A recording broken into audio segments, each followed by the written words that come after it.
Најцрн ден во Соединетите Американски држави. Почина 1169 лица од COVID-19. Ова е најголем број жртви досега во една земја за 24 часа откако изби епидемијата.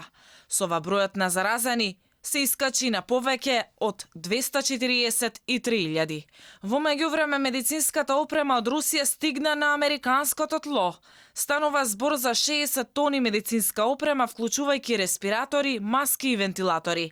Трамп овој потек го оцени како многу добар гест, но и призна дека руската опрема е од врвен квалитет.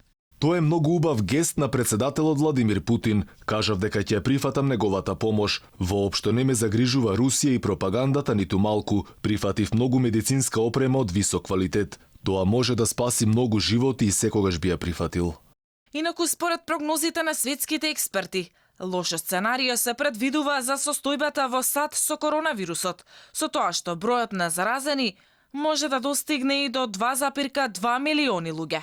Во меѓувреме и понатаму, Италија, Франција и Шпанија бројат најмногу заразени и починати од коронавирус. Во Кина потврден 31 нов случај на зараза со коронавирус и 4 смртни случаи. Google објави извештај од 131 држава околу тоа дали се намалиле посетите на продавници, паркови и други места за собирање минатиот месец, откако многу влади наложија да се остане дома со цел да се спречи ширењето на коронавирусот.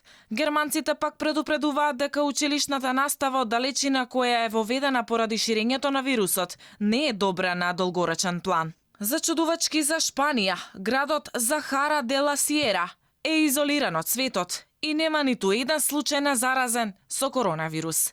Јапонците пак бараат прогласување вонредна состојба поради пандемијата на COVID-19, а премиерот Шинзо Абе одбива да го направи тоа. Според најновите податоци во светот досега се регистрирани над 1 милион лица заразени со новиот коронавирус. Од нив починати се 53.251, а оздравеле 213.218 луѓе.